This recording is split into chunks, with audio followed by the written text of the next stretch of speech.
Perkara ini sangat berkait rapat dengan isu yang sedang dibangkitkan kebelakangan ini, iaitu mengenai tuntutan Menteri Besar Negeri Kedah ke atas Pulau Pinang, yang mana boleh saya sifatkan sebagai tidak berasas serta telah menimbulkan kekeliruan awam dan polemik yang tidak perlu dalam kalangan rakyat jelata. Tuan Yang di-Pertua, saya ingin menegaskan bahawa sejak dari awal lagi, tuntutan Kedah adalah amat tidak wajar dan tidak berasas dari sudut perundangan dan pertentangan sama sekali dengan prinsip Persekutuan Malaysia yang kita junjung bersama sejak sekian lama.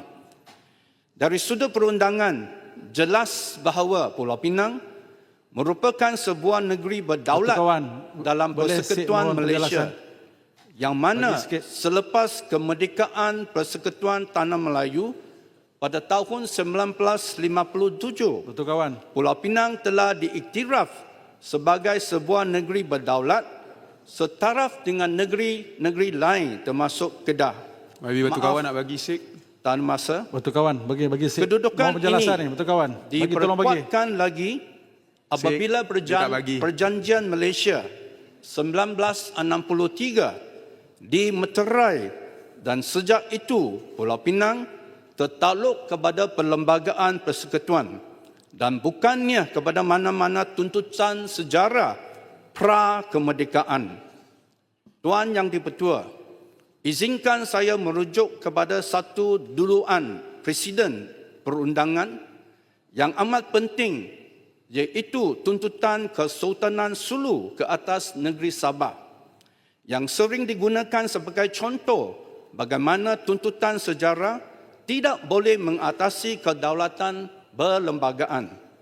Dalam pelbagai prosiding undang-undang yang melibatkan waris Kesultanan Sulu, termasuk tindakan timbang tara dan litigasi di peringkat antarabangsa, pendirian konsisten kerajaan Malaysia bahawa dia tak bagi sik. Saya sudah kata tak bagi.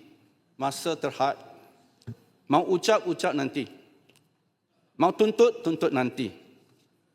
Mau bicara pergi ke mahkamah. Sekaligus menegaskan bahawa kedaulatan Sabah ditentukan oleh Perlembagaan Persekutuan Pembentukan Malaysia 1963 serta pengiktirafan antarabangsa. Oleh itu, saya sekali lagi ingin menegaskan bahawa tuntutan Menteri Besar Kedah ke atas Pulau Pinang adalah tidak menurut perlembagaan, sama seperti tuntutan Sulu ke atas negeri Sabah yang telah ditolak melalui prinsip undang-undang dan kedaulatan negara. Pulau Pinang adalah sebuah negeri